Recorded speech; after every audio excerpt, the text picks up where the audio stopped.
नमस्कार दोस्तों, स्वागत है आप सभी का। आज हम आरपीएफ कांस्टेबल का प्रैक्टिस सेट नंबर 4 देखने वाले हैं। तो चलिए वीडियो शुरू करते हैं। पहला क्वेश्चन है, यदि आपके मौलिक अधिकारों को राज्य ने हनन किया है, तो ऐसा कौन-सा मूल अधिकार है, जिसके खिलाफ नागरिक अदालत से अपील कर सकते हैं? तो इसका ऑप्शन नंबर सेकंड सही है, संवैधानिक उपचारों का अधिकार। संविधान का अनुच्छेद 32 संवैधानिक उपचार के अधिकार से संबंधित है। यह एक मौलिक अधिकार है, जिसमें कहा गया है कि व्यक्तियों को संविधान द्वारा मान्यता प्राप्त अन्य मौलिक अधिकारों को लागू करने के लिए सर्वोच्च न्यायालय से संपर्क करने का अधिकार है। अगला क्वेश्चन है, टेबल टेनिस खेल को ओलंपिक खेलों से किस वर्ष की मान्यता दी गई थी? इसका ऑप्शन नंबर सेकंड सही है, 1988। पहली विश्व टेबल टेनिस चैंपियनशिप 1926 में लंदन में आयोजित की गई थी, लेकिन 1988 के सियोल खेलों में ओलंपिक की शुरुआत से पहले इस खेल को लंबा इंतजार करना पड़ा। अगला क्वेश्चन है, क्षेत्रफल की दृष्टि से विश्व का 7वां सबसे बड़ा देश कौन सा है? इसका ऑप्शन नंबर फर्स्ट सही है, भारत। क्षेत्रफल की दृष्टि से विश्व का 7वां सबसे बड़ा देश भारत है। भारत विश्व का 7वां सबसे बड़ा देश है, जिसका कुल क्षेत्रफल 263 वर्ग किलोमीटर है। भारत विश्व का सर्वाधिक जनसंख्या वाला देश है। इस सूची में चीन दूसरे स्थान पर है। अगला क्वेश्चन है, क्वथनांक से नीचे किसी तापमान में द्रव को परिवर्तित करने की प्रवृत्ति को कहा जाता है? इसका ऑप्शन नंबर फर्स्ट सही है, वाष्पीकरण। वाष्पीकरण तरल चरण से गैस चरण में एक चरण संक्रमण है, जो किसी दिए गए दबाव पर क्वथनांक से नीचे के तापमान पर होता है। उबलना तरल चरण से गैस चरण में एक चरण संक्रमण है, जो उबलते तापमान या उससे ऊपर होता है। अगला क्वेश्चन है, लाहौर कांग्रेस अधिवेशन के अध्यक्ष कौन थे? इसका ऑप्शन नंबर फर्स्ट सही है, जवाहरलाल नेहरू। वर्ष 1929 में कांग्रेस का अधिवेशन लाहौर में हुआ। इस अधिवेशन में भारतीय राष्ट्रीय कांग्रेस ने पूर्ण स्वराज का संकल्प लिया। इसमें पंडित जवाहरलाल नेहरू ने रावी नदी के तट पर भारतीय तिरंगा झंडा फहराया। अगला क्वेश्चन है, निम्नलिखित में से किस राज्य की सबसे लंबी तटरेखा है? इसका ऑप्शन नंबर सेकंड सही है, गुजरात। गुजरात में काठियावाड़ क्षेत्र के साथ भारत में सबसे लंबी तटरेखा है। गुजरात समुद्र तट की लंबाई लगभग 1600 किलोमीटर है, जो अरब सागर से घिरी हुई है। अगला क्वेश्चन है, निम्नलिखित में से किसने माउंट आबू जैन मंदिर का निर्माण करवाया था? तो इसका ऑप्शन नंबर फर्स्ट सही है, विमल शाह। दिलवाड़ा जैन मंदिर राजस्थान के सिरोही जिले के माउंट आबू में स्थित है। पहला दिलवाड़ा मंदिर विमल शाह द्वारा बनवाया गया था, जो चालुक्य शासक भीम प्रथम के मंत्री थे। तो इसका ऑप्शन नंबर फर्स्ट सही है। अगला क्वेश्चन है, भारत के राष्ट्रपति के लिए न्यूनतम योग्यता क्या है? इसका ऑप्शन नंबर फोर्थ सही है, 35। संविधान के अनुच्छेद 58 के अनुसार कोई भी व्यक्ति राष्ट्रपति के रूप में चुनाव के लिए तब तक पात्र नहीं होगा जब तक कि वह भारत का नागरिक ना हो, 35 वर्ष की आयु पूरी कर चुका हो और लोकसभा के सदस्य के रूप में चुनाव के लिए योग्य ना हो। अगला क्वेश्चन है, निम्न में से कौन सा संगठन सरकार द्वारा घोषित न्यूनतम समर्थन मूल्य एमएसपी पर किसानों से खाद्यान्न खरीदता है? तो इसका ऑप्शन नंबर फर्स्ट सही है, भारतीय खाद्य निगम। भारतीय खाद्य निगम एफसीआई 1965 में खाद्य निगम अधिनियम 1964 के तहत स्थापित एक वैधानिक निकाय है। न्यूनतम समर्थन मूल्य एमएसपी एफसीआई राज्य एजेंसियों और सहकारी समितियों के माध्यम से पर्याप्त खाद्यान्न प्राप्त करने में मदद करता है। अगला क्वेश्चन है, भारत की संसद में खालिस्तान शामिल है? इसका ऑप्शन नंबर फोर्थ सही है, लोकसभा, भारत की राज्यसभा और राष्ट्रपति शामिल है। भारत की संसद में लोकसभा, भारत की राज्यसभा और राष्ट्रपति शामिल है। संसद भारत का सर्वोच्च विधायी निकाय है। भारतीय संसद में राष्ट्रपति को 2 सदन होते हैं, राष्ट्रपति और 2 सदन होते हैं, राज्यसभा राज्यों की परिषद और लोकसभा लोगों का सदन। अगला क्वेश्चन है, भारत में दिल्ली उच्च न्यायालय की स्थापना कब की गई थी? इसका ऑप्शन नंबर थर्ड सही है, 1966। दिल्ली उच्च न्यायालय की स्थापना 31 अक्टूबर 1966 को दिल्ली उच्च न्यायालय अधिनियम 1966 के अधिनियम द्वारा की गई थी। स्वतंत्रता से पहले लाहौर के उच्च न्यायालय का न्यायिक क्षेत्र के अधिकार में वर्ष 1947 तक तत्कालीन पंजाब और दिल्ली प्रांत था। अगला क्वेश्चन है, 2003 की वित्तीय जिम्मेदारी और बजट प्रबंधन कानून के बारे में है। इसका ऑप्शन नंबर फोर्थ सही है, वित्तीय सुधार और व्यय नीतियों के बारे में। 2003 की वित्तीय जिम्मेदारी और बजट प्रबंध कानून वित्तीय सुधार और व्यय नीतियों के बारे में है। अगला क्वेश्चन है, 2011 की जनगणना के अनुसार हमारे देश में लिंगानुपात है। इसका ऑप्शन नंबर सेकंड सही है, 1000 पुरुषों में 943 महिलाएं। अगला क्वेश्चन है, in inquiry to into the nature and causes of the wealth of nations पुस्तक के लेखक किसने लिखी है? इसका ऑप्शन नंबर सेकंड सही है, एडम स्मिथ।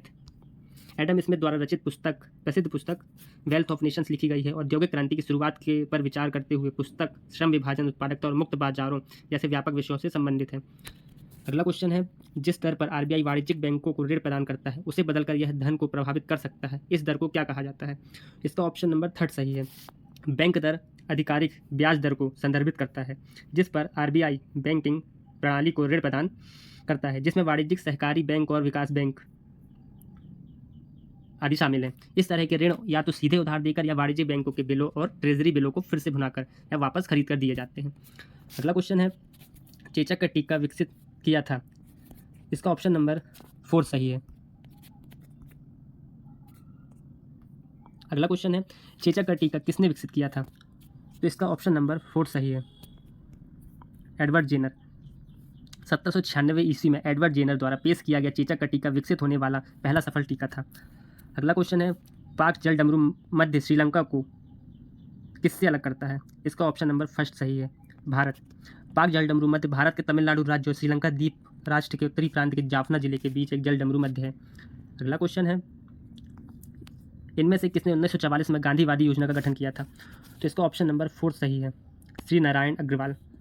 गांधीवादी आर्थिक सोच की भावना का समर्थन करते हुए श्रीमन नारायण अग्रवाल ने वर्ष 1944 में इस योजना को तैयार किया। इस योजना ने कृषि पर अधिक जोर दिया। योजना ने भारत के लिए स्वनिहित गांवों के साथ एक विकेंद्रीकृत आर्थिक संरचना को स्पष्ट किया। अगला क्वेश्चन है, 2011 की जनगणना के अनुसार भारत की साक्षरता दर क्या है? तो इसका ऑप्शन नंबर 1 सही है, 74%। 2011 की जनगणना के अनुसार भारत की साक्षरता दर 74.04% और पुरुषों के लिए 82 और महिलाओं के लिए 65.46 है। अगला क्वेश्चन है, निम्नलिखित में से कौन सा खेल का प्रकार लिबेरो शब्द से जुड़ा हुआ है? तो इसका ऑप्शन नंबर 2 सही है, वॉलीबॉल। लिबेरो शब्द वॉलीबॉल से जुड़ा हुआ है। वॉलीबॉल में डिफेंडर के लिए लिबेरो का उपयोग किया जाता है। अगला क्वेश्चन है, प्रोजेक्ट टाइगर वर्ष खालिस्तान में शुरू किया गया था। तो इसका ऑप्शन नंबर 2 सही है, 1973। प्रोजेक्ट टाइगर वर्ष 1973 में शुरू किया गया था। वन्य जीव संरक्षण अधिनियम 1972, वन्य जीव संरक्षण अधिनियम 1972 के तहत अप्रैल 1973 में शुरू किया गया एक बाघ संरक्षण अधिनियम है। इसे उत्तराखंड के जिम कॉर्बेट नेशनल पार्क से लॉन्च किया गया था। अगला क्वेश्चन है, बंगाल का विभाजन कब हुआ था? तो इसका ऑप्शन नंबर 2 सही है, 1905। बंगाल राज्य के विभाजन के निर्णय की घोषणा 19 जुलाई 1905 भारत के तत्कालीन वायसराय लॉर्ड कर्जन ने की थी। बंगाल का विभाजन 16 अक्टूबर 1905 को हुआ था। अगला क्वेश्चन है, परमाणु संरचना पर काम करने के लिए 1922 में किसको नोबेल पुरस्कार से सम्मानित किया गया था? तो इसका ऑप्शन नंबर 3 सही है, नील्स बोहर। भौतिकी का नोबेल पुरस्कार 1922 में नील्स हेनरिक डेविड बोहर को परमाणु की संरचना और उनसे निकलने वाले विकिरण की जांच में उनकी सेवाओं के लिए प्रदान किया गया था। अगला क्वेश्चन है, भारत द्वारा प्रेषित पहला सक्रिय उपग्रह कौन सा है? तो इसका ऑप्शन नंबर 3 सही है, आर्यभट्ट। आर्यभट्ट द्वारा निर्मित पहला उपग्रह 19 अप्रैल 1975 को लॉन्च किया गया था। आर्यभट्ट का निर्माण भारतीय अंतरिक्ष अनुसंधान संगठन इसरो द्वारा एक्सरे, खगोल विज्ञान, वानिकी और सौर भौतिकी में प्रयोग करने के लिए किया गया था। अगला क्वेश्चन है, निम्नलिखित में से कौन मस्कुलोस्केलेटस सतह से जुड़ा है? तो इसका ऑप्शन नंबर 4 सही है, राइबोसोम। सामान्य एंडोप्लाज्मिक रेटिकुलम RER का साइटोप्लाज्मिक नाम सतह से जुड़े कई राइबोसोम से लिया गया है। रफ एंडोप्लाज्मिक रेटिकुलम पर राइबोसोम को मेम्ब्रेन बाउंड कहा जाता है और ये कई प्रोटीनों के संयोजन के लिए जिम्मेदार होती है। अगला क्वेश्चन है, इनमें से किसने सविनय अवज्ञा आंदोलन तमिलनाडु में आयोजित किया गया था? तो इसका ऑप्शन नंबर 1 सही है, सी राजगोपालाचारी। सी राजगोपालाचारी ने तमिलनाडु में नमक सत्याग्रह विरोध के प्रदर्शन का नेतृत्व किया। महात्मा गांधी द्वारा दांडी मार्च से प्रेरित होकर सी राजगोपालाचारी के नेतृत्व में 100 पुरुषों के एक समूह ने वेदरमण्यम तक मार्च किया और अंग्रेजों द्वारा लगाए गए नमक कानून को तोड़ने के लिए अप्रैल 1930 में समुद्री जल से नमक निकाला। उन्होंने 13 अप्रैल को तिरुचि से अपना मार्च शुरू किया और 28 अप्रैल को वेदारण्यम पहुंचे। अगला क्वेश्चन है, किस देश को उगते सूरज की भूमि के रूप में जाना जाता है? तो इसका ऑप्शन नंबर 3 सही है, जापान। जापान को उगते सूरज की भूमि के रूप में जाना जाता है। इसे इस नाम से इसलिए जाना जाता है क्योंकि सूर्य भौगोलिक दृष्टिकोण से पहले जापान में उगता है और फिर किसी भी देश में अपनी अवस्थिति में के कारण उगता है। अगला क्वेश्चन है, भारत की सीमा इनमें से किस देश से जुड़ी है? तो इसका ऑप्शन नंबर 3 सही है, अफगानिस्तान। भारत की भूमि सीमा 15,106 भारत की भूमि सीमा 15,106.7 किलोमीटर है और भारत के समुद्री तट की कुल लंबाई 7516.6 किलोमीटर है। भारत 7 देशों अफगानिस्तान, पाकिस्तान, चीन, भूटान, नेपाल, म्यांमार, बांग्लादेश, मालदीव और श्रीलंका के साथ अपनी सीमा साझा करता है। अगला क्वेश्चन है, आपातकालीन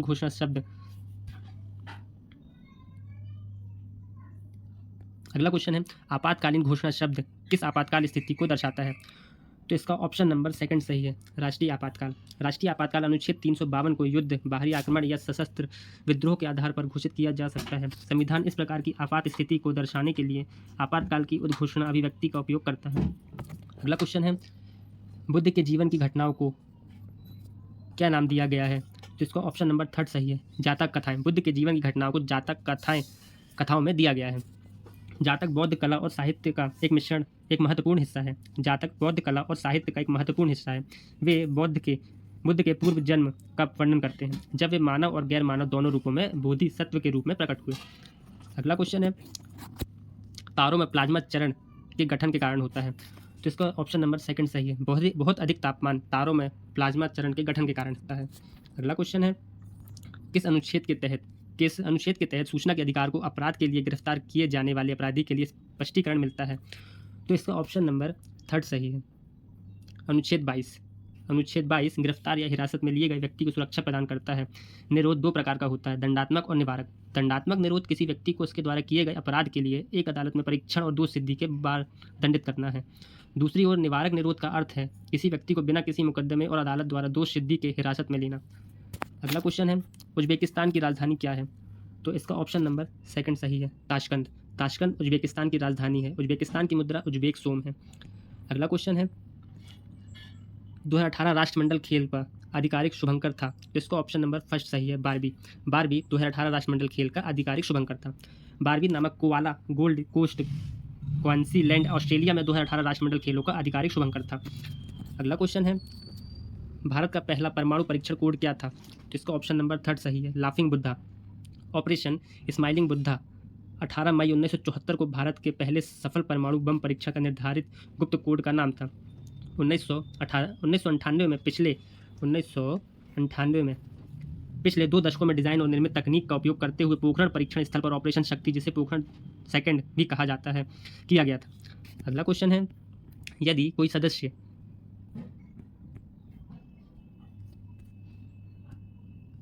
कोई सदस्य बिना अनुमति के अवधि के लिए अनुपस्थित रहता है तो सदस्य की सीट को सदन द्वारा रिक्त घोषित किया जा सकता है। इसका ऑप्शन नंबर फर्स्ट सही है, 60 दिन। यदि कोई सदस्य बिना अनुमति के 60 दिन की अवधि के लिए अनुपस्थित रहता है तो सदस्य की सीट को सदन द्वारा रिक्त घोषित किया जा सकता है। अगला क्वेश्चन है, अमरावती शैली की वास्तुकला का संबंध इनमें से किस राज्य से है? इसका ऑप्शन नंबर 4 सही है, आंध्र प्रदेश। अमरावती कला विद्यालय की उत्पत्ति आंध्र प्रदेश के अमरावती क्षेत्र में हुई। इसे सातवाहन और बाद में इक्ष्वाकु द्वारा संरक्षण दिया गया था। प्रमुख स्थान जहां इस शैली का विकास हुआ वे हैं अमरावती, नागार्जुन कोंडा, गोली, घंटाशाला और वेंगी। अगला क्वेश्चन है, निम्नलिखित में से किस नदी को दुख की नदी के रूप में जाना जाता है? इसका ऑप्शन नंबर 4 सही है, दामोदर। दामोदर नदी को पश्चिम बंगाल में दुख की नदी के रूप में जाना जाता है। इसे ऐसा इसलिए कहा जाता है क्योंकि इसमें वर्धमान, हुगली, हावड़ा और मेदिनीपुर जिले के कई क्षेत्रों में बाढ़ आती थी। अगला क्वेश्चन है, पिट्यूटरी ग्रंथि से जुड़ी हुई है। इसका ऑप्शन नंबर थर्ड सही है, पिट्यूटरी ग्रंथि मस्तिष्क से जुड़ी हुई है। पिट्यूटरी ग्रंथि मस्तिष्क के आधार पर स्थित है। ग्रंथि तंत्रिका, तंतुओं और रक्त वाहिकाओं द्वारा हाइपोथैलेमस, मस्तिष्क का एक हिस्सा जो पिट्यूटरी ग्रंथि को प्रभावित करती है, उससे जुड़ी होती है। अगला क्वेश्चन है, किस चार्टर कानून ने भारत में ईस्ट इंडिया कंपनी के व्यापारिक एकाधिकार को समाप्त कर दिया? इसका ऑप्शन नंबर फर्स्ट सही है, चार्टर अधिनियम 1813। 1813 के चार्टर अधिनियम में ही ईस्ट इंडिया ने भारतीय व्यापार पर अपना एकाधिकार खो दिया, जबकि 1833 में इस अधिनियम ने एक वाणिज्यिक निकाय के रूप में कंपनी की गतिविधियों को समाप्त कर दिया, जो एक विशुद्ध रूप से प्रशासनिक निकाय बन गया। 1858 में भारत का प्रशासित करने की शक्ति ब्रिटिश ताज को हस्तांतरित कर दी गई और 1858 के अधिनियम ने कंपनी को पूरी तरह से समाप्त कर दिया। अगला क्वेश्चन है, निम्नलिखित में से किस प्रणाली को भारत में अंग्रेजी साहित्य का मैग्ना कार्टा कहा जाता है? तो इसका ऑप्शन नंबर थर्ड सही है, वुड्स डिस्पैच। 1854 में चार्ल्स वुड ने भारत के तत्कालीन गवर्नर जनरल लॉर्ड डलहौजी को प्रेषण भेजा। इसने सुझाव दिया कि प्राथमिक विद्यालयों को स्थानीय भाषाओं को अपनाना चाहिए। वुड डिस्पैच को भारत में अंग्रेजी शिक्षा का मैग्ना कार्टा कहा जाता है। अगला क्वेश्चन है, निम्नलिखित में से कौन भाला फेंक खेल से जुड़ा हुआ है? इसका ऑप्शन नंबर फर्स्ट सही है, नीरज चोपड़ा एक भारतीय ट्रैक और फील्ड एथलीट हैं जो भाला फेंक में प्रतिस्पर्धा करते हैं। वह ओलंपिक में भारत के लिए स्वर्ण पदक जीतने वाले पहले ट्रैक और फील्ड एथलीट हैं। अगला क्वेश्चन है, आपातकाल के समय किस अनुच्छेद को निलंबित नहीं किया जा सकता? तो इसका ऑप्शन नंबर फर्स्ट सही है, अनुच्छेद 20 और अनुच्छेद 21। राष्ट्रीय आपातकाल के दौरान अनुच्छेद 20 अपराधों के लिए दोष सिद्धि के संबंध में संरक्षण और अनुच्छेद 21 जीवन और व्यक्तिगत स्वतंत्रता की सुरक्षा को निलंबित नहीं किया जा सकता। आपातकाल के दौरान अनुच्छेद 20 और 21 के संरक्षण के संबंध में उद्घोषणा संविधान के अनुच्छेद 359 में निहित है। अगला क्वेश्चन है, सजावटी हस्तलेखन के निर्माण की संरचना को सुलेख कहा जाता है। इसका ऑप्शन नंबर 3 सही है। सुलेख हाथ से सुंदर प्रतीकों को बनाने और उन्हें अच्छी तरह से व्यवस्थित करने की कला है। यह कलम, स्याही, ब्रश या अन्य लेखन उपकरणों के साथ अक्षरों का डिजाइन और निष्पादन है। अगला क्वेश्चन है, मानव अंगों में कौन आवाज़ उत्पन्न करता है? इसका ऑप्शन नंबर 3 सही है, गला। वोकल कार्ड मानव आवाज़ आवृत्ति में मौलिक ध्वनि स्रोत है। मानव आवाज़ को 2 अलग अलग वाद्य यंत्रों के रूप में माना जा सकता है, एक पवन यंत्र और एक तार यंत्र। अगला क्वेश्चन है, निम्नलिखित में से कौन सा मूल भारतीय खेल है? इसका ऑप्शन नंबर 4 सही है, खो खो। खो खो भारतीय उपमहाद्वीप का एक पारंपरिक खेल है। वर्ष 1955 में अखिल भारतीय खो खो मंडल की स्थापना की गई और आंध्र प्रदेश के विजयवाड़ा में पहली अखिल भारतीय खो खो चैंपियनशिप का आयोजन किया गया। अगला क्वेश्चन है, जब कोई वस्तु एक निश्चित ऊंचाई से स्वतंत्र रूप से गिरती है तो उसकी ऊर्जा पर क्या प्रभाव पड़ता है? तो इसका ऑप्शन नंबर 3 सही है, स्थितिज ऊर्जा घटती है और गतिज ऊर्जा बढ़ती है। जब कोई वस्तु एक निश्चित ऊंचाई से गिरती है तो स्थितिज ऊर्जा कम हो जाती है तथा गतिज ऊर्जा बढ़ जाती है, लेकिन समग्र ऊर्जा स्थिर रहती है। जब वस्तु जमीन से टकराती है तो उसकी गतिज ऊर्जा ऊष्मा ऊर्जा और ध्वनि ऊर्जा में परिवर्तित हो जाती है। अगला क्वेश्चन है, एक व्यक्ति जो संसद का सदस्य नहीं है, वह किसी भी सदन से संबंधित नहीं है, ऐसे व्यक्ति को की अधिकतम अवधि के लिए भारत के प्रधानमंत्री के रूप में नियुक्त किया जा सकता है। तो इसका ऑप्शन नंबर 2 सही है, 6 महीने। अनुच्छेद 75 के 5 में कोई मंत्री जो निरंतर 6 माह की किसी अवधि तक संसद के किसी भी सदन का सदस्य नहीं है, उस अवधि की समाप्ति पर मंत्री नहीं रहेगा। और अनुच्छेद 164 का 4, कोई मंत्री अगर लगातार 6 महीने की अवधि तक राज्य के विधानमंडल का सदस्य नहीं बन पाता तो उससे अवधि की समाप्ति पर मंत्री का कार्यकाल भी समाप्त हो जाएगा। अगला क्वेश्चन है, जिम्नास्टिक के जनक के रूप में किसे जाना जाता है? इसका ऑप्शन नंबर 4 सही है, फ्रेडरिक लुडविग जॉन। आधुनिक जिम्नास्टिक के जनक जर्मन फ्रेडरिक लुडविग जॉन 1778 से 1852 समूह आधारित अभ्यास के लिए नींव और नियमों का एक सेट रखने वाले पहले व्यक्ति थे। अगला क्वेश्चन है, सभी प्रतिनिधियों को भारत सरकार द्वारा संयुक्त रूप से प्रशासित, निर्वाचित और निर्देशित किया गया है। तो इसका ऑप्शन नंबर 4 सही है, संसद। वर्ष 1947 के बाद बनाई गई भारतीय संसद उस विश्वास की अभिव्यक्ति है जो भारत के लोगों में लोकतंत्र के सिद्धांतों में है। यह निर्णय लेने की प्रक्रिया में लोगों की भागीदारी और सरकार की सहमति से है। हमारी व्यवस्थाओं में संसद के पास अपार शक्तियां हैं क्योंकि वह लोगों का प्रतिनिधि है। संसद के चुनाव उसी तरह होते हैं जैसे वे राज्य विधायिका के लिए हों। तो ये रहा दोस्तों आज का प्रैक्टिस सेट नंबर 4। आशा करते हैं कि यह आपको अच्छा लगा होगा। Thanks for watching RPF preparation.